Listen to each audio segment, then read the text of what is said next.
Tarot Talk Show only on the Paraencounters Network. I'm your host, Rebecca Brown. It's a beautiful Monday evening here in the hills of Northern California. Thank you so much for joining me tonight.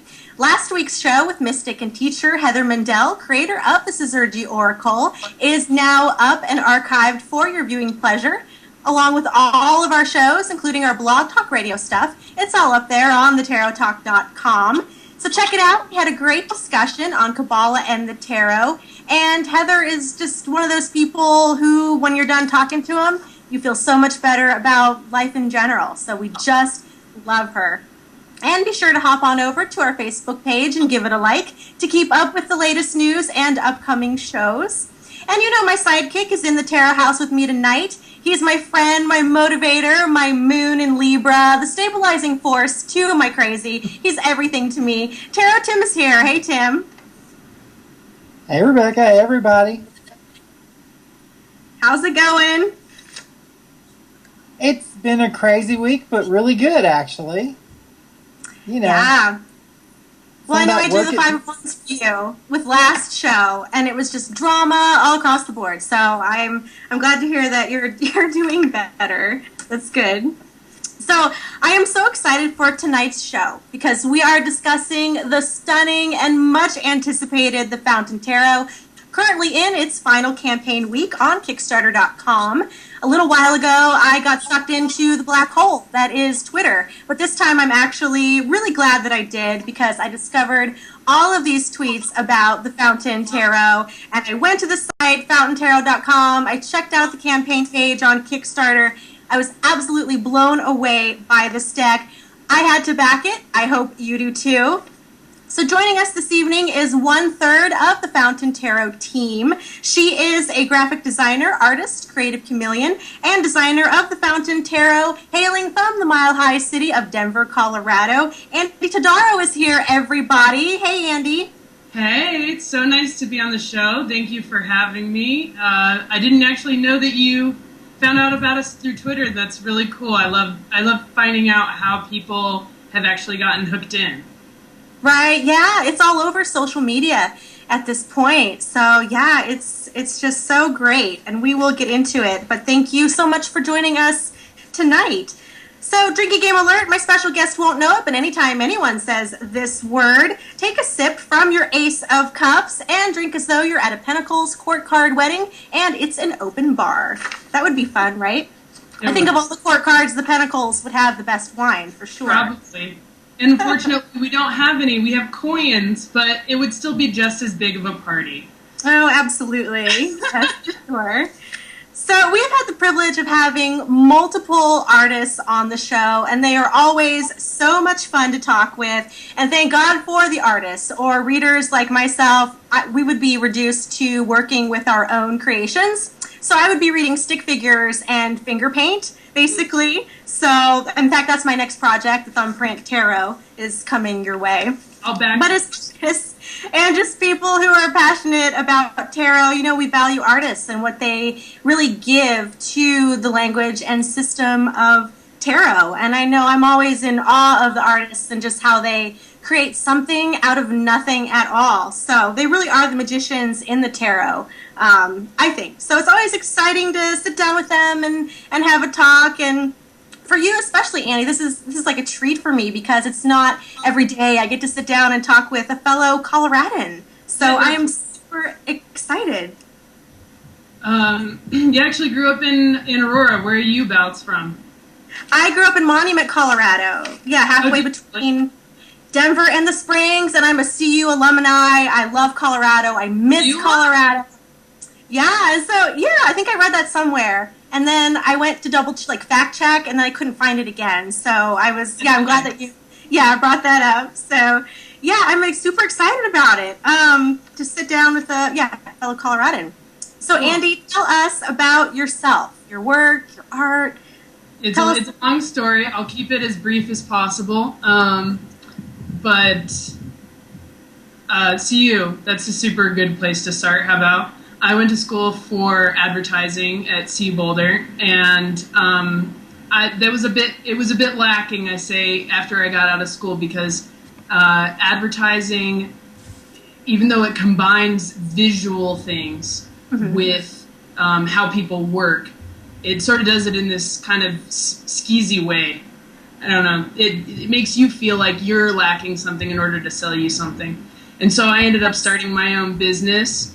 I've always been into science and biology and digging things up in the yard and playing, doing fantasy games with my brother. And so the art that came, the reason that I got into art eventually was a lot about making the intangible tangible, ways of making it, making something visual to explain an idea. So that's specifically where I come from in art, and graphic design is a nice extension of that. But it's really so that I have an idea and I would say, I need to build this, or I want to show this to somebody, and art's is the best way to do that. So I mainly work for private schools in my business, among other things, but because I think that educating our kids is really important for, say, the next thing. Then our next generation of children is the society that we live in. So a lot of the thinking that I have around the design that I'm doing, or what I'm becoming involved in, is how do we make this world a better place? And that's why I'm so stoked about Kickstarter. And I mean, the internet, the fact that we're in 4 time zones right now is so cool, is because the technology has allowed us to take a life-changing idea and publish it in 5 seconds. So I'm so jazzed right now about the possibility that any person, no matter where they're from, if they have an internet connection, I know that's still like a barrier for entry, but that you can get those ideas out there. So I guess mainly about me. I guess I could add the creative chameleon. I thought that was really neat. I hope that you put that on there. That I put in your bio, right? That you're the creative chameleon. I was noticing in your bio on the Paraencounters.com. That's creative chameleon. So you kind of do it all, I would imagine. I try to do it all. The fine art, I've had 5 solo shows in fine art, and I'm not the artist of the Fountain Tarot. That's Jonathan Size, and the writer of the Fountain is Jason Gruhl. But as an artist, I do a lot of geometry, and I investigate the relationships between math and science. So like frequencies of light versus frequencies of color versus frequencies of sound, and make these drawing machines. Like, it's a bunch of heady stuff, and there's a lot of course, super gray area. But my interest runs the gamut, from crocheting to modeling to photography to writing poetry to writing music. So, of course, I'm going to try and help make a tarot deck. Right, and that's what I love about what you blend the graphic design with art, and it all works together. And I think that's so great, because I would imagine graphic design is very precise, right? Like you have there's a precision to it, whereas the art is very intuitive. And when you combine the two, it's this very nice swords and cups energy, and it works together. And we've talked before on the show how the swords and the cups work together, and one is the antidote to the other, and it's this really nice blend. So I think that's super exciting. Yeah. Well, and the question I always ask each guest is, and a lot of the guests that we have are first and foremost readers who dabble in art, but for the artists that come on who are also readers, the question gets twisted a little bit. So in one word, what lies at your core as a reader is the question, but as you're an artist, what lies at your core as an artist? So in one word. In one word, it's curiosity. And I chose that word because I think it encapsulates that, driving force. What is the next thing that I can dig my hands into and like feel the whole thing with my whole spirit? I'd say that when I look at a radio or a computer, or even like a upholstered chair, I'm so curious to know what what was all in there? Like, how is that working? And those are just the material things. And of course, it gets more abstract when you're talking about philosophical concepts. And you have to go a lot deeper and go to a few different places. It's not as physical, but the curiosity is what drives the investigation. Yeah. What? How does it work? Why do it that way? How can it be done better? How are they connected? There's an interconnectedness, and I would say in the artwork and the design that I really appreciate, and that's probably why the geometry comes up so much. Well, and looking through your cards, what I loved was you obviously did the research, and while the cards are completely new and beautifully so, you honored the tradition as well. So someone who's from a very traditional tarot background can look at those cards and get the traditional meanings, but there's also, it took it to another level, I think. And in the early conversations, and this has been a year-long process so far, and it's not over with at all, because a lot of the decisions are certainly dictated by how much interest there was, and not that there isn't interest, but now we can quantify that in the number of comments and lovely greetings, and we've had interest from people. We have 292 backers. We've had offers in like 11 countries, 26 states in the United States. I mean, there is an international interest, and it's from people who are familiar with the tarot, that have been reading for 20, 30, 40 years, and from people who weren't familiar at all. And that tells me we've done something really right. And from the beginning, that's what we set out to do. I mean, I can tell you the whole story. I would love to tell you the whole story. Jonathan Size is a longtime friend of mine. We've known each other for 10 years. And I had told him, say, 5 years ago, you should do a tarot deck. That would be really cool. And he was like, I don't know. I don't know. Maybe I'm not that interested in that. But that is kind of a cool idea. And it was at the same time that I was getting into it, because I grew up in a fairly religious family. My mother had told me this totally scary story about my uncle seeing apparitions in his living room while he was doing tarot. And so I didn't touch the thing until I was probably, 20 years old, and I need a new vocabulary for, dissecting this chaotic world. And so a friend of mine, it's always been really important for me to be an Aquarian too. I am an Aquarian through and through, and all of my friends are Aquarians.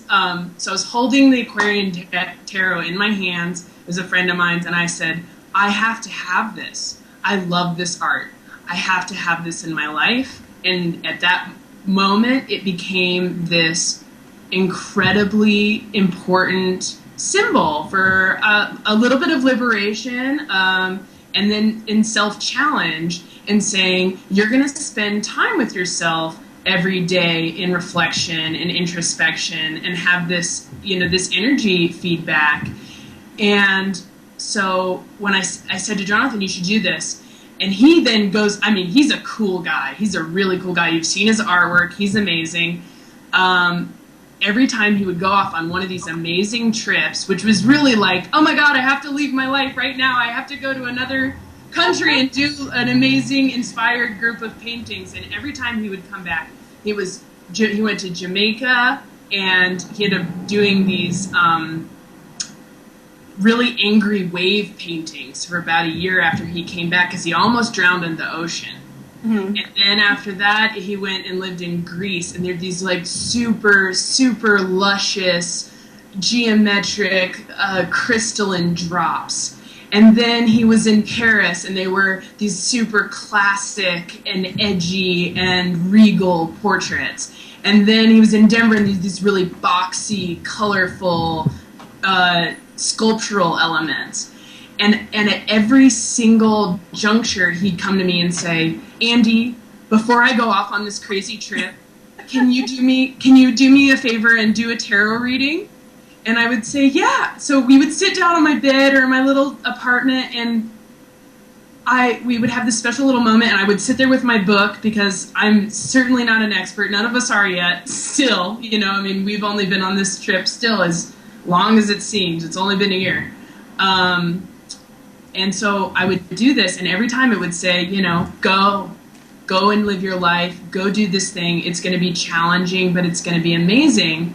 And so when he came back to me, it's been now more than a year ago, and said, I want to do this. I want to make a tarot deck, and I think we need to work together on it. And I said, well, we need a third person. And that brings me to Jason, who's responsible for doing, I mean, he's the list maker. The man keeps things straight.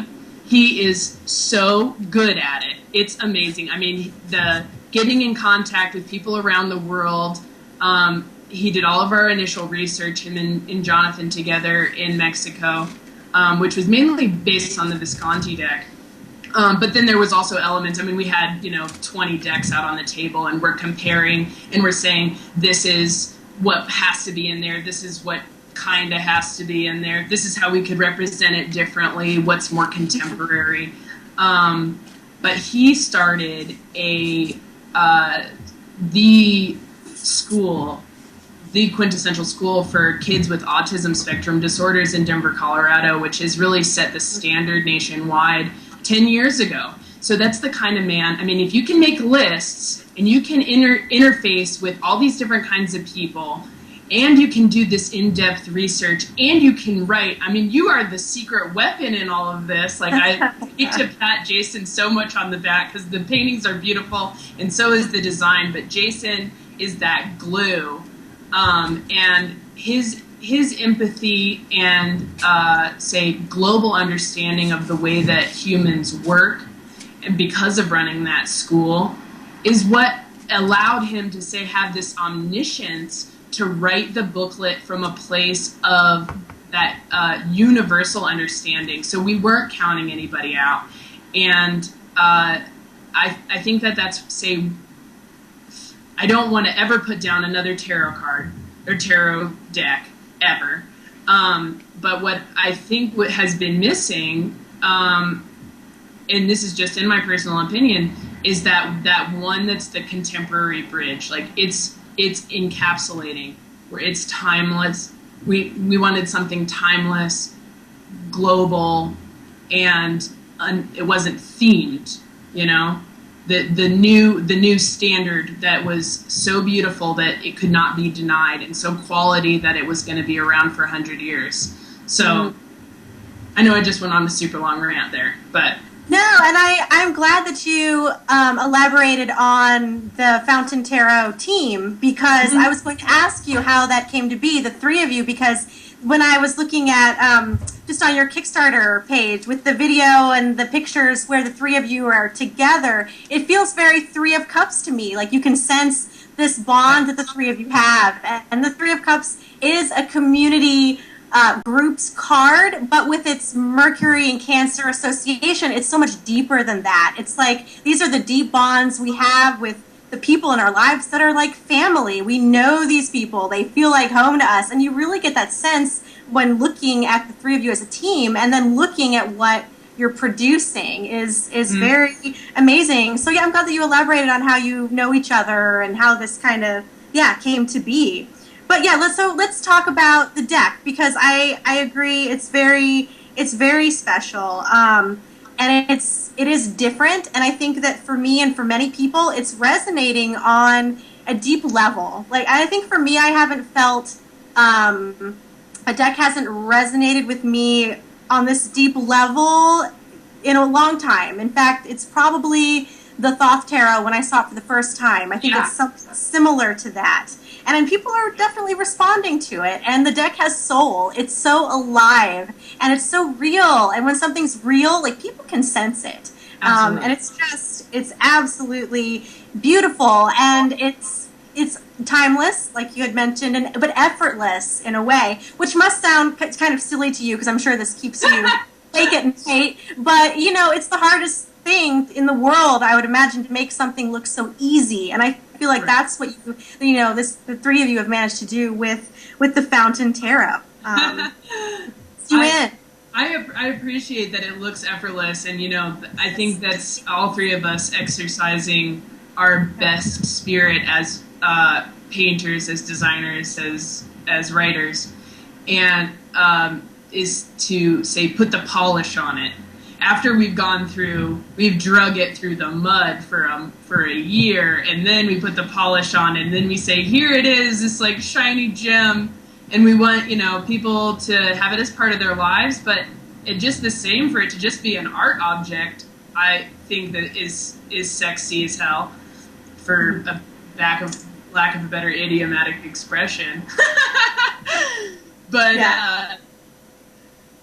Not to say that it didn't. It's been really challenging for all of us, emotionally, and then Three of Cups. I appreciate you saying that. I think that's the secondary part of that, is that effortlessness. But at the beginning, it was our Six of Swords kind of became our motto, which was like, all three of us are so fiercely independent and have accomplished so much on our own, and we're all, really adept in the creative and the business savvy, but in order to take on a project this size, that it required asking for help. It required being with other people to go on that journey towards something better.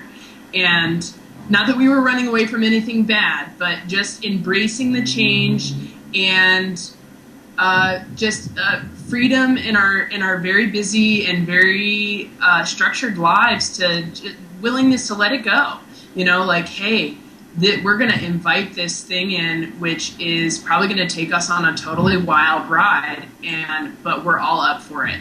And the response has been so overwhelming that I know certainly that we've made the right decision. Yeah. Oh, absolutely. Like I said, it's really touching people on a deep level, and on some level, they might not even know what they're responding to. Right. You know what I'm saying? I feel like, the Thoth Tarot is much the same way. You don't know what you're responding to exactly, but you know that it's, something very, very deep and powerful. So, if you have not done so already, hop on over to fountaintarot.com, with the amazing Fountain Tarot, and offer your support of this deck now in its final campaign week on kickstarter.com. Go ahead, Tim. Sorry, I had to plug that in. I am going to say something about the deck thus far, what I've seen, because I did it, that I never thought I'd say about a deck. Because he has a lot to say about everything. I do. I love, and I think my favorite card so far is the Three of Swords. That is usually the worst card in any deck. It's a horrible card because you're dealing with all this angst and pain and stuff you've been carrying around. But to me, my take on what it was, because the heart now is like clear. It's like glass, a diamond or something. Right. And there's those icy peaks behind it. And it's taking the pain and the angst and all of this stuff and dealing with it in an intellectual way. And letting go of the pain and the anger and stuff, and using your mind to work through it. And it crystallizes it in such a perfect way that is going to help people so much when that comes up in a reading. So thank you very much. You just gave me goosebumps. You just gave me goosebumps. Yeah, that's an interesting card, because the first time that I'd gotten to see it in person after Jonathan had painted it, he was like, I think it's too like Lily, too kitty with the heart and everything. And I said, no, it is capturing the essence of this card so well in this way that's grounded and fragile and strong. And I couldn't agree with you more. And I said, don't you dare touch that painting. And you were definitely right. It spoke volumes to me, and it was actually, I had to stop and just kind of go into a little meditation and contemplate that card, and in my life that card. So that's the one that really grabbed me and spoke to me.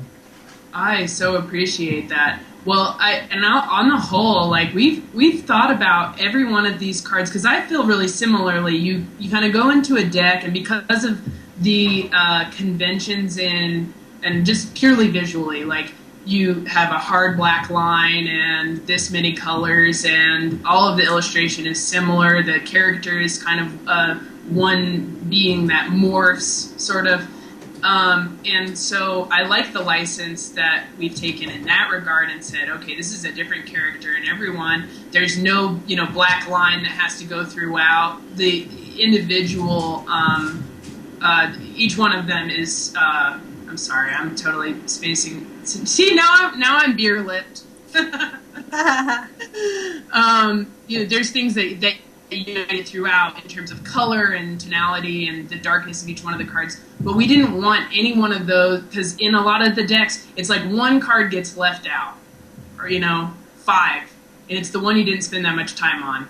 Mm-hmm. And in the backs too, like the back seems like an afterthought. You have all this gorgeous art on the front, and the back is like, what happened? In the booklets, like, what happened? Like, you have all this beautiful art, you put all this time into it, and what happened to the booklet, and what happened to the back, and what happened to the 3 of wands. And so we were like, every card has to just go there. Mm-hmm. There's not a point in doing this unless we spend the time to make every one of these something not only that the original oil painting that somebody wants to put on their wall, but also if there's a particular card that calls to you, that it's not the leftover one in the deck, And it's not just the major arcana that we're spending time on.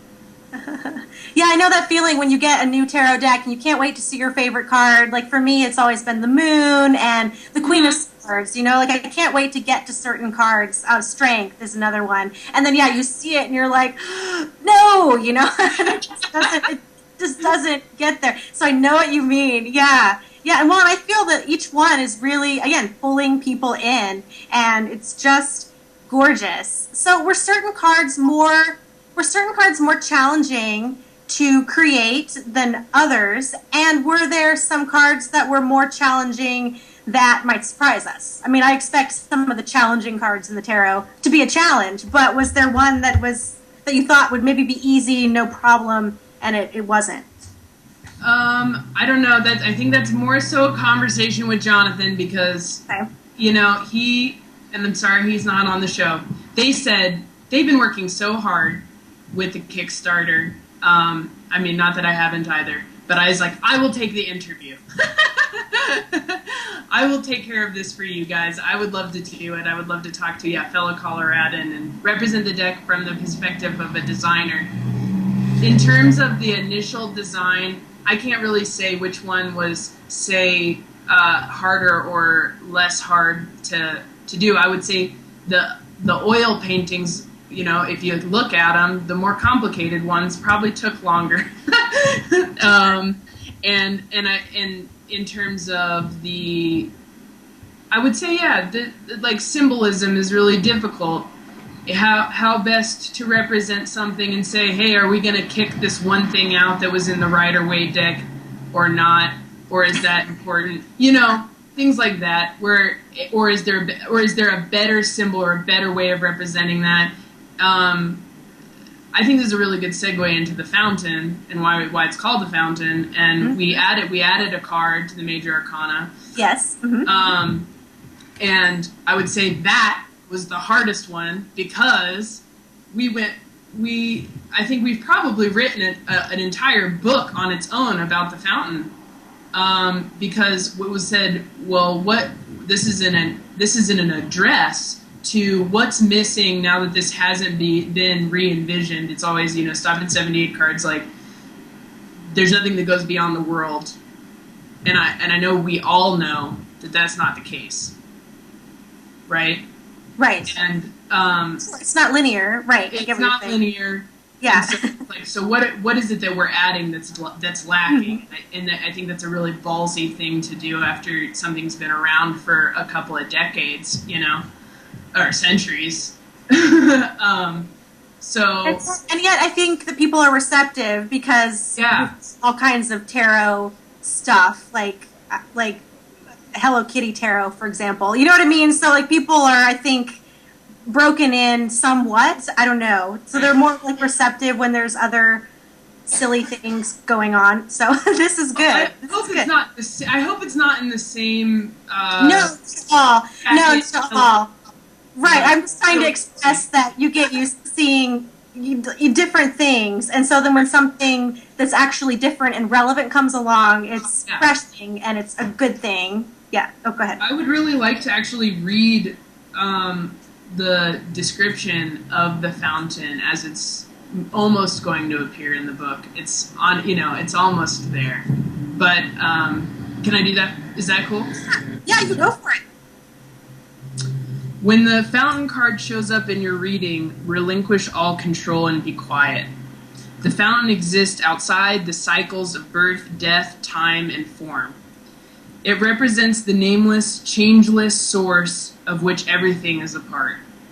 It is the waking from a dream, the dream of separateness and identity and recognition of oneself as not only connected to all things, but all things itself. You have shifted from observing and mastering life to being life, effortless and indistinguishable. You are the voice and the breath of the universes. And then we have, so that's the sort of intro, and then the meaning is oneness, a moment of cosmic clarity, fully awake, the end of seeking, an enlightened being, surrendering to that which you are, wholeness and perfection. And I wanted that when we're in the conversations about, so what is the contemporary climate like in this society that isn't being referenced at all in the tarot that we have now.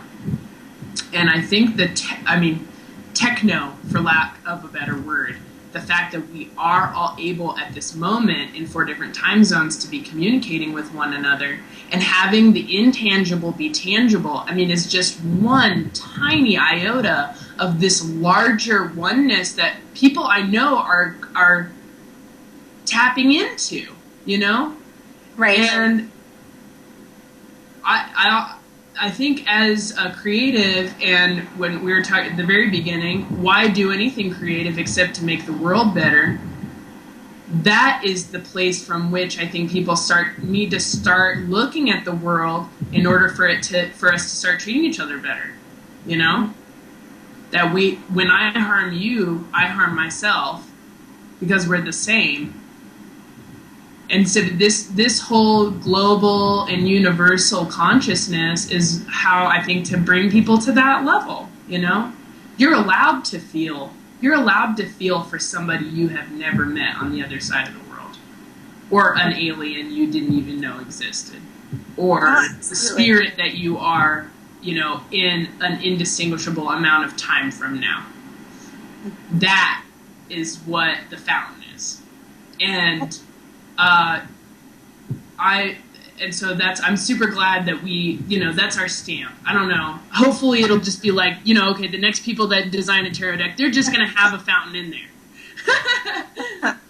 No, I love that. I think that's beautiful. And the name itself, evokes an opening. Yeah, just an opening and where it's, very freeing and effortless. And like I said, I feel like you've really captured that essence in the deck itself. Yeah, it's very powerful. And the fountain, the return to source, even as the water goes up, Absolutely. It goes down, and it's ever flowing. It conjures so many images for me because not having read the description, but looking at the card.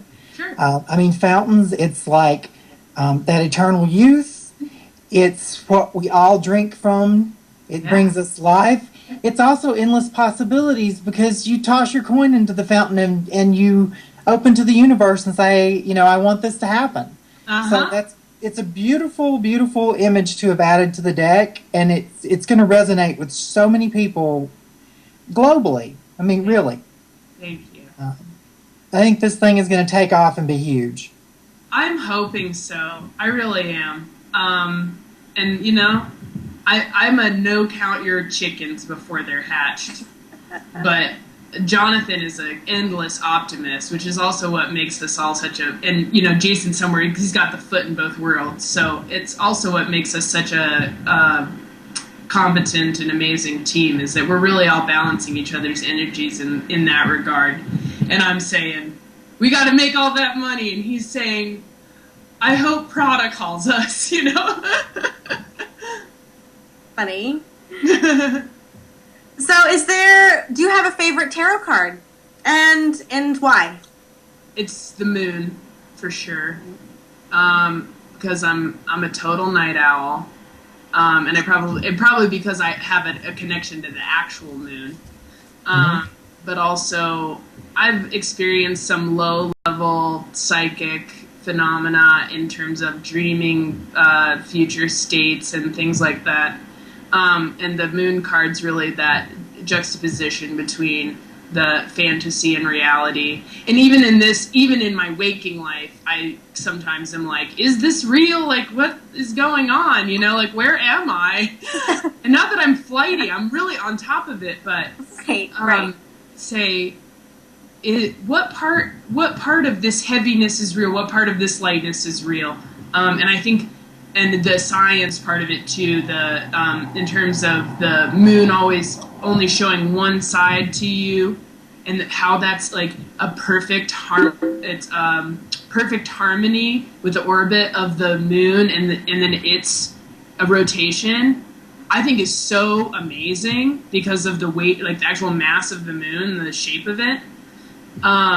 So that that the other side exists, but you've never seen it, and it's about, say, suspending that disbelief, being in this reality. You can pinch yourself 1,000 times, and you still, even though you know that it's the other side of the moon is there, you may not. It's just a good analogy for my sort of psychic consciousness on the daily. Yeah, the moon is one of my favorites also, and I think we might have the moon. Eric, can you put up the moon? Yeah. From the fountain, yeah, because this is just beautiful. This is one of the cards that really, in this deck, that really pulled me in. It's just so alive. It's like you can just see it moving before your eyes, and yet I love how it has those traditional elements in it, like Absolutely. the pillars and the dogs. It's just great. So, yeah. We're actually offering a print of that along with the decks as one of the Kickstarter incentives. So if you want to get a moon print, I picked that. I said we have to make a moon print. It's gorgeous. Oh, it's beautiful. Absolutely beautiful. I also liked, because it's a very new take, I thought the Knight of Wands was beautiful, because knights are, change, and we're all resistant to that sometimes. Right. But it's almost like, it looks like a dance, and it's moving with the flow of the universe freely and allowing it to happen. Yeah. And that's what we need to learn to do, So, yeah, every card, though, the Six of Wands, the Magician, they're all just absolutely gorgeous. I'm obviously going to be ordering this deck. I am in love. I don't know who Jonathan used as the model for the Magician. I should also mention that most of the people, not all of them, but most of the people in the deck as are depicted, he got real models. I mean, they're models of people that we know that are part of the community in Denver, artists, writers, directors of museums, like you name it. It's kind of cool. And it was just purely by saying, hey, I'm working on this project, and every person that said, hey, that project sounds interesting, tell me more about it. That was all you needed to do. We said, hey, could we use your depiction as like this, and very specifically chosen for the tones of each one.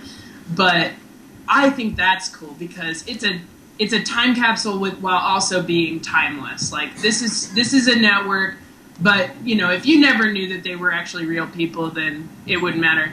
Also, Jonathan intentionally made everybody a little bit older, so I'm the High Priestess, but I look a lot older in the card. I was going to ask you if there was a card that was like deeply personal for you if you were in the deck or if someone you knew was in or that was close to was in the deck. Oh yeah, the High Priestess. It's the High Priestess, yeah. Yeah, there's I don't know. As the creative chameleon that you're talking about, I've always had like a serious dichotomy in terms of like, am I the fun, young, playful one, or am I the serious, like, a diehard? You know. So I like duality. I told Jonathan, you can make me whatever you want. So he chose that for me. But it's very beautiful. It's incredibly beautiful.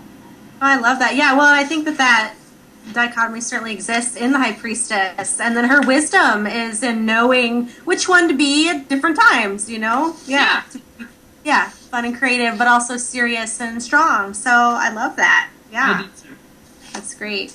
So is there a card that you are most proud of or that the team is most proud of where it's just one that you really, really like? I think we're all really proud of the Magician and really proud of the Empress. Jonathan really loves the Eight of Wands a lot. That's one of my cards in the tarot. Yeah, it's just so... I mean, we haven't got, like...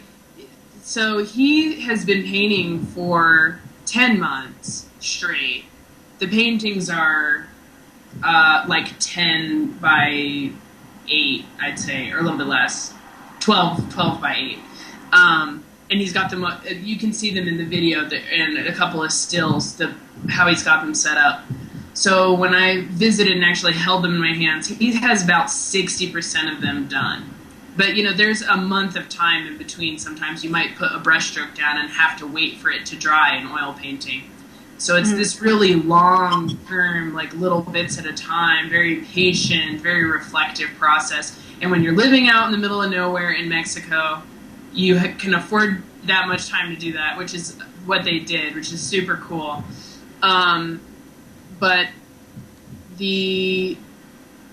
I only got to see the ones that you've seen, basically, finished. So it's still a surprise to me what happens now, you know? I only get to see it when he sends it to me via email and says, this one's finished. What do you think? And I say, he looks Cro-Magnon or something and fix his face or something like that. So it's been that part of it has been really collaborative. But in terms of him getting the imagery or him getting the description from Jason, from the research, he paints from there. And then I'm doing all of the external things to that, and I can put my input in terms of like, does this feel right with the description and the image that you've given me? But it's his creation in terms of each one of those actual paintings. He's painting that from the description that Jason gives him, and that's it. So I'm like the third voice on that. Yeah, I'm really excited to see what the Fool's going to be like. Oh, it's good. It's real good. That's the card from Dex for me that speaks to me. Show your Fool ink. Yeah, I've got a rather large Fool on I don't know if you can fit it all into the frame. Oh, there it is. It's actually, I'm not going to give away the surprise, but I think it's one of the cards that we took a little bit more license on. Oh, and that's fine. I love that. That makes sense. That's totally the Fool. Yeah, the Fool. I think that's great. Yeah. It's interesting because my take on the Fool is different than a lot of people's. Because a lot of people think the Fool is, an airhead and careless, and they don't look, and they're, To me, the Fool is blessed and watched over by Spirit, and they know that. So they walk bravely through life with no fear and do crazy stuff that people are like, you can't do that. Oh, yeah, watch me. They don't even say, oh, yeah, watch me. They just do it. I'm off the cliff, yeah. So, yeah, I'm glad for that. I know a lot of people really hold the Fool in high regard, obviously. I mean, it's like the source of it. And so, yeah, I know Jonathan so far has actually very much struggled with that one, so I can say that for certain it's been difficult for him because it really does set the tone for everything you say. You know, there's this few number of cards that you just don't want to disappoint anybody about, and that's one of them. Mm-hmm. The Tower is another one, and I'm in love with the Tower. I'm trying to convince Jonathan to give me the freaking Tower. I said, give me the Tower. I want the Tower in my house. I want it, like, on my wall, front and center. Yeah, and the Tower is one of the ones I pulled, actually. So, Eric, I'm sure he'll have that one up there, for the show as we're discussing it. But, yeah, I love the Tower. I love what's been done. Isn't it insanely amazing? Like, in a way that, like, I'm, like, looking at other ones... like other decks side by side, and the Tower has always seemed so evil to me, like really doom gloomy, like, and I hate to say that our deck is lighter, because I don't think it's lighter. No, not at all. It's not like, you know, death is like death. It's not, there's no coffin and skeleton. There's no, the occult, that sort of like occult flavor, I think we tried to sieve out of it a little bit. And say, like, this is about self-discovery and a tool for self-discovery, so, like, don't be afraid by any of this. And even these dark images, even though they could incorporate, like, yeah, maybe something really horrific is going to happen to you, that the image itself doesn't leave out the meaning that it's just about moving on from something, or it's just about, reordering some things and saying, like, oh, yeah, I have to kill my former self, say, or I have to stop thinking that bad thought to myself, or something like that, where it's actually really positive, generative, optimistic thing to get one of these darker cards. And I can't agree with Jonathan's depictions of those more, and the Tower being one of them. It has the eerie, brooding, strong, ominous, boulder-like, but it's not scary. Right. And I love the Tower card because I feel like, you know, if I'm just walking by and in so many depictions of the Tower, if I see that burning fire and bodies and, you know, the world is ending, it's the apocalypse, get the hell out of the way. You know, it's awful. I would run away. But when I see the Tower with the Fountain Tarot, it's like a vortex. I'm like, I stand there like in wonder, like, whoa, what is that? You know, where's it coming from? What's going on? Again, it pulls you in. Even the Tower communicates the same thing. You know? Like when you're actually looking at the book and you're saying that here's the meaning of the Tower, it actually communicates the same thing. And I think there's just been a lot of literal interpretation, or just like maybe a little bit lazy interpretation of things being too direct and too edgy and saying like this is a dark card and this is a light card and that there's no spectrum, and that I don't think any one of these readers is stupid, and I think that they can understand a complex idea where something, say, feeds you and drowns you simultaneously. And so how best to depict that in tonality and in the shapes of things?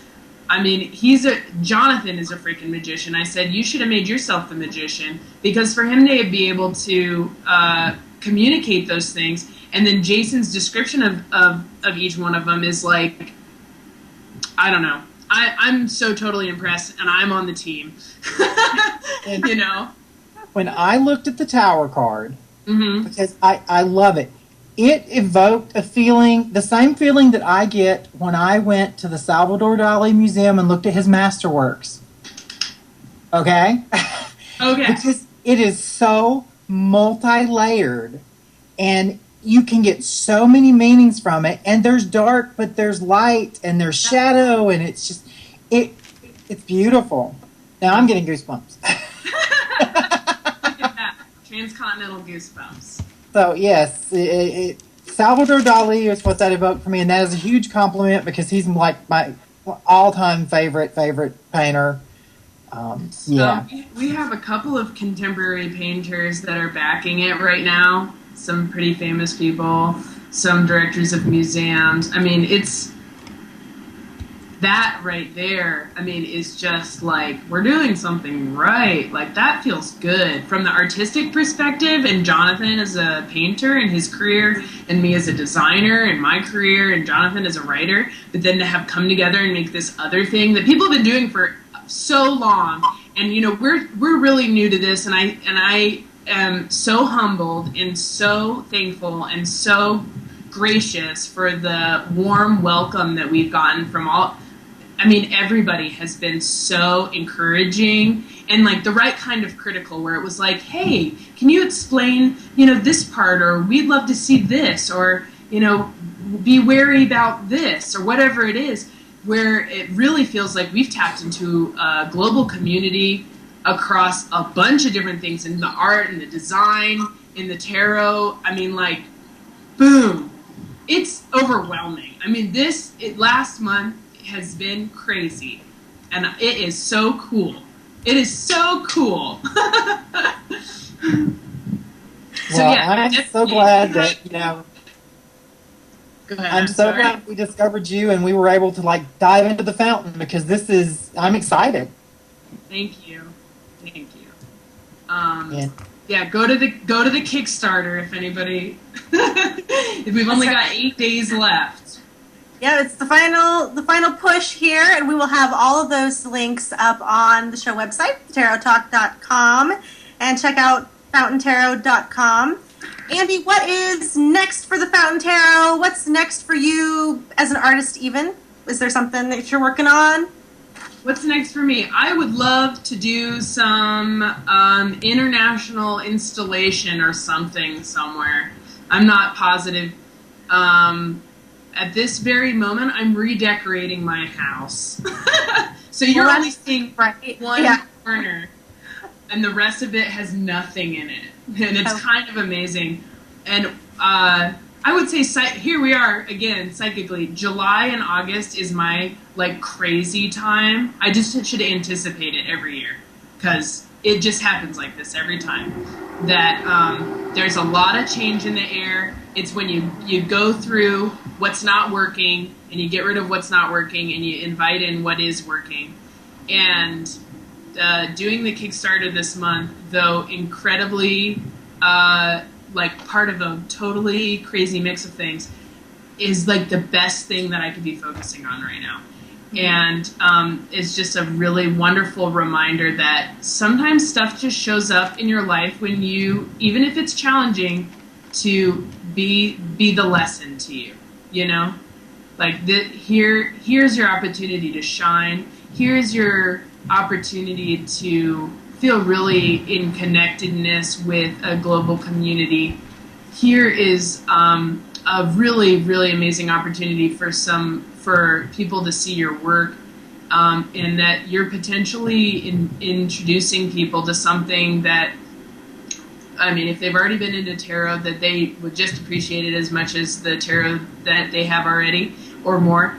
And also to people that maybe have never experienced it at all, and that you're changing their lives for the better. Because I know that's how it's happened for me. So I guess my lesson right now is definitely embrace the change, go for the gold, you know, try everything once, be curious. What's next for the tarot is we got to make that money or it won't go to print, and then all of this will have been in vain. Well, maybe not so much in vain, because I still feel emotionally changed and wonderfully blessed by that. But I want to see it in my hands, and I want to see it in everybody else's hands, and that those already 292 backers from all over the world that have said, yes, we want to see this. I invite, we've only got $5,000 more to go on a $25,000 goal. And so the more the merrier. I mean, if you could just even come and give $5 to $10, that'd be fantastic. If you want to get a deck, it's only $40, but that comes with the 79 cards, a in-depth booklet with something on one card per page, so it's like really nice. A magnetic closing box that will just stay around for the ages, and there's a bunch of really other incredible incentives on that pledge page. So please, crossing my fingers.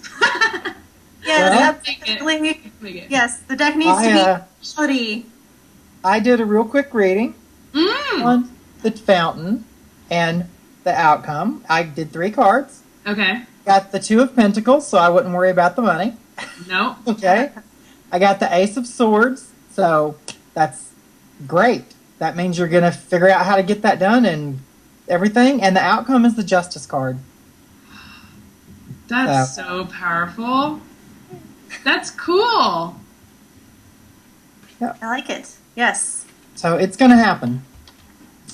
I believe you. Well, it has to because I need the deck in my hand now. So. Yeah, I know. For you to do this with the next... Which deck are you using right now? Actually, I grabbed the Tarot of the Hidden Realm. Wonderful. Which is... Okay, thank you guys so much. This has been so fantastic. Yes, thank you so much for coming on the show. Yeah, I know a lot of people are anticipating this deck, and it's gonna be a reality. It's gonna happen. I feel it. So, Andi, how can the viewers get in touch with you? On my cell phone. 720-341-4151 if you just want to have a chat. That's fantastic. I love that. Actually, most of my work is purposefully not online because I have this sort of block for that. I say it's got a soul, and if you parse it out into 1 million views, it's lost its soul or something. But it's been a serious blessing for the fountain to have the Technoverse come online for it. For some reason, doing a collaboration, and it doesn't feel the same kind of like protected, because I think it has to reach that many people instead of like one piece of art that only that one person owns and only they can see it. It's like everybody needs to see this art, everyone, everywhere, and it'll only keep getting stronger because of the connections between them. And that's sort of how I feel about it psychically. But yeah, give me a call. That'd be cool. I'm totally any time. Well, Andi, thank you so much for coming on the show, and what you and Jonathan Size and Jason Gruhl have created is so special. Thank you for creating an opening with the Fountain. So thank you so much for coming on. You can support the Fountain Tarot by going to fountaintarot.com and to the Fountain Tarot Kickstarter campaign page. On Kickstarter.com, the deck is in its last week of funding, so go show it some love. Go show it some support. So, Tim, how can the viewers get in touch with you? You can always get me on Facebook at Timothy's Tarot, or if you're in the Dover, Delaware area, I do readings out of Bell Book and Candles, 678-4545. And this coming Sunday, we have our Pagan Pride, and I'll be doing readings all day. Yes, so go check it out. Pagan Pride is the largest pagan festival on the East Coast, I believe. So if you're in the Dover, Delaware area, go check it out on the green. All right, and I'm your host, Rebecca Brown. You can get in touch with me by emailing the show, thetarottalkshow@gmail.com, and check out my blog, 365daysoftarot.com. Our word of the night was fountain. We said it so much. People are wasted right now. Do not drink and drive, people. We're all feeling really good. So that's all we have for tonight, everyone. Thank you so much for joining us. Check out our show website, thetarottalk.com, and access all of our archived episodes. Give us a like on Facebook. Tweet us on the Twitter. We are everywhere at this point. Next week, we are off because I'm going on a little vacation. So we'll be back in September just in time for our anniversary show. The show is going to be 1 year old next month. We are so excited. So join us next time, Monday nights, only on the Paraencounters Network, 7 p.m. Eastern. So mote it be. So mote it be.